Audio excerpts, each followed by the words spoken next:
से जी अभी बताएंगे। अभिष्ट का संधि विच्छेद क्या होगा? अभिष्ट का, तो पहले मुझे बताओ एबीसी फैमिली जानते हो? थम्स अप करके बोलो। कितने साथी जानते हैं स्वरों के बारे में? मैंने वर्णमाला में बताया ए आ, ई, दीर्घ ई। अगर ये आपको याद है तो सारे काम आसान है और री होता है। एक आपका फिर स्वर होते हैं ए दीर्घ ए ओ और आपका दीर्घ ओ होता है साथी। ये कौन सी फैमिली होती है? ये ए फैमिली होती है। इस फैमिली को हम क्या नाम देते हैं? आपका बी फैमिली नाम देते हैं। इस फैमिली को हम क्या नाम देते हैं? सी नाम देते हैं।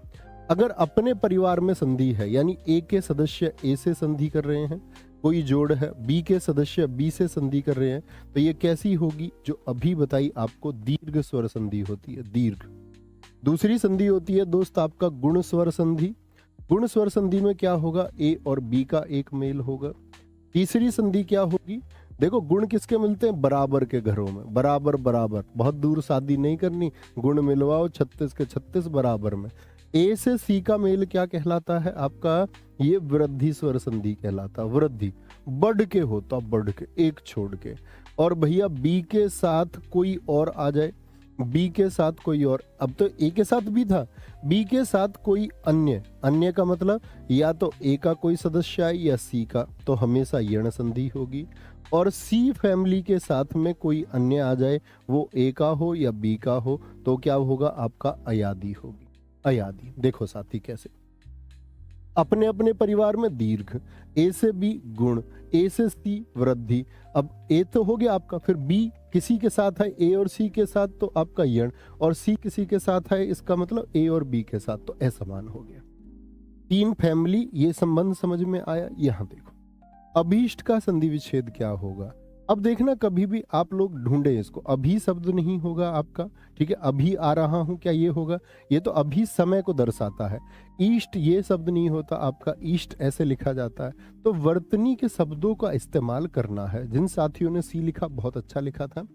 अभिधन ईस्ट, यह संधि बताइए किस किस की है? ई और आपका, ऐसा तो नहीं है कोई बोले भय है यहाँ पर, मैंने आपको पहले ही सिखा दिया वर्णमाला में, इसका मतलब क्या है? भय धन लघु ई है। क्या है यहाँ पर? लघु ई।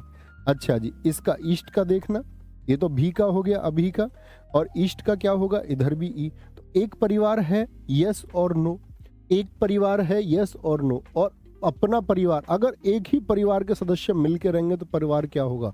भैया बड़ा होगा। तो छोटी ई मिलके ये क्या बना देती हैं?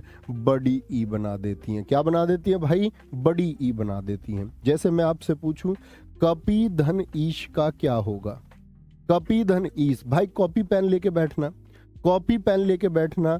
कपी धन ईस, यहाँ पर लघु ई, इधर भी दीर्घी है। तो एक परिवार के, बताना ये कौन कौन से परिवार के हैं? ए फैमिली के हैं, बी के या सी के हैं? भैया बी के, अपने अपने मिल रहे हैं, दीर्घ संधि है जी। और क्या करेगा? अपने परिवार के एक के सदस्य मिलके अपने परिवार को बड़ा करते हैं। भाई अपने परिवार को क्या करेंगे? बड़ा करते हैं, ठीक है, अपने परिवार को बड़ा करेंगे। वार्तालाप का संधि विच्छेद क्या होगा? वार्तालाप का बताओ भाई। वार्ता धन आलाप, वार्ता धन आलाप, वार्त धन आलाप, वार्त धन आलाप। बोलो जी। वार्त शब्द गलत, वार्त शब्द गलत, वार्ता आलाप नहीं होता, आलाप होता है, वार्ता धन आलाप। संधि बताओ कौन सी है? यहाँ पर किसका मेल था? आ धन आ। एक ही परिवार के हैं या नहीं? जी भैया। कौन कौन से परिवार के? A family, a family. कौन सी संधि है भैया? दीर्घ स्वर संधि है। कौन सी है? दीर्घ स्वर संधि है। और मिलके क्या करते हैं? अपने परिवार को आर आ मिलकर बड़ा बनाते, आ जाएगा। जैसे धर्म धन आत्मा, बताना जरा, ए धन आ मिलकर के क्या बनाएंगे? धर्म धन आत्मा क्या बनाएंगे? जैसे मैं आपसे बोल दूं शिक्षा, शिक्षा धन अर्थी क्या हो जाएंगे? शिक्षा धन अर्थी, बताएं साथी। तो ए और आ एक ही परिवार के, तो क्या बना देंगे? दीर्घ कर देंगे, धर्मात्मा हो जाएगा, धर्मात्मा। आ और ए क्या हो जाएगा आपका? आ हो जाएगा, शिक्षार्थी हो जाएगा। क्या हो जाएगा? शिक्षार्थी हो जाएगा, ठीक है। आगे दिए गए संधि विच्छेद में सही विकल्प चुनिए। सही विकल्प चुन के गजब सा उत्तर दे दो।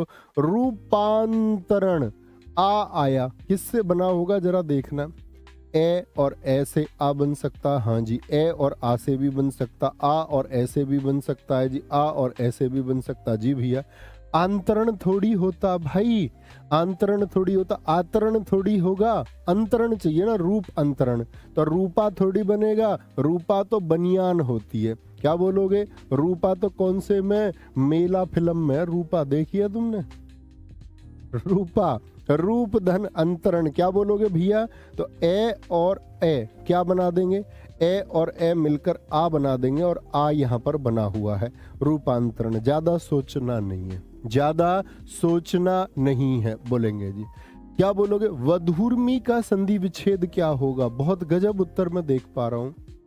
रूपांतरण, वधूर्मी का संधि विच्छेद। सोचना भाई, सारे मेल देखो, ऊ ऊ ऊ ऊ ऊ ऊ ऊ ऊ, यानी कि समान परिवार है, तो इतना तो तय हो गया कि दीर्घ स्वर संधि है। अगर एक जैसे स्वर हो तो दीर्घ स्वर संधि होती है, यानी ए प्लस ए होगा आपका, या बी प्लस बी होगा। ठीक है जी। तो हमने देखा भैया, मैंने आपको वचन में बताया था, वधु एक वचन में ऐसे लिखा जाएगा, ए वाला चुनोगे या ए ये वाला होता है।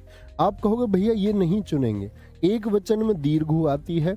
आपने हमको वचन में बताया था कि इसके लिए बहुवचन में लघु उ लिखना है, बताया था साथी, पिछली कल की ही क्लास में बताया कि बहुवचन में तो छोटी मात्रा और एक वचन में बड़ी मात्रा आती है, तो छोटी मात्रा वाले खत्म कर दो पहले तो। ठीक है, फिर साथ ही बात आती है कि उर्मी कौन सा होगा। अब वधु, वधु, अब छोटी ऊ वाला भी खत्म कर दो, तो ऑप्शन 2 बचे दीर्घ ऊ वाले, तो दीर्घ ऊ वाले में उर्मी सही होगा। उर्मी होता है तरंग को, किसको बोलते हैं? तरंग को कहते हैं। जैसे किसी के अंदर शर्माती है, कोई नई नई बहू शर्माती है, तो उसको क्या, उसके अंदर उर्मी पैदा हो रही है, तरंग, जल उर्मी, जल की तरंग हो गई, जल की तरंग, जल की तरंग। ठीक है, तो ये उर्मी है। कल्पांत शब्द में कौन सी संधि है?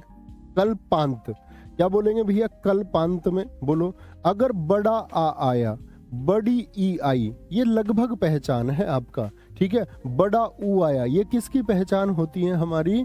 ये सब पहचान होती है कि फैमिली दीर्घ हुई है, दीर्घ हुई है। और कैसे बनेगा आपका? कल्प, कल्प धन अंत। बच्चा गलत मत होने देना भाई अपना प्रश्न। ए और ए क्या हो जाएगा आपका जोड़ करके? ए और ए कल्पांत हो जाएगा। क्या हो जाएगा? कल्पांत। यथोचित का, क्या बोलोगे? यथोचित का सही संधि विच्छेद क्या होगा? यथोचित पहचानना भाई। ओ क्या बना है? ओ, यथोचित ओ, ढूंढ के बताना। देखो कभी भी ओ आएगा, इसके लिए सीधी सी पहचान है, ए प्लस बी से आता है। ए में क्या कौन कौन से सदस्य मैंने बताए? ए और आ। और बी के कौन कौन से मिल सकते हैं उससे? ई और दीर्घ ई भी मिल सकते हैं, ऊ और दीर्घ ऊ भी मिल सकते हैं, और आपका एक री भी तो होता है उसमें, मिल जाएगा। तो ये कभी भी मिले तो ई और जो ये है आपका, ये तो हो जाएगा ए, यानी कि छोटी एक मात्रा वाला हो जाएगा। ये मिलेगा तो ये हो जाएगा ओ, यानी कि एक मात्रा वाला हो जाएगा। और री मिलेगा तो होगा अर। क्या होगा? अर होगा। ये बस छोटा सा नियम याद रख लो ए प्लस बी का, कि ए के सदस्य ए और आ है, उनसे कभी भी छोटी ही मिले, बड़ी ही मिले, छोटा ऊ, बड़ा ऊ या री, तो क्या बनाते? ए एक मात्रा, ओ एक मात्रा ओ की, और री बनाते अर। देखना बड़े कमाल का फॉर्मूला है। तो क्या बोलेंगे भैया? यथा धन ऊ धन चित होगा। इस तरह तो बांटे नहीं, यथो का कोई मतलब नहीं बनता, ओचित का कोई मतलब नहीं बनता, यथा धन उचित। चुन तो हमने लिया, फिर भी भाई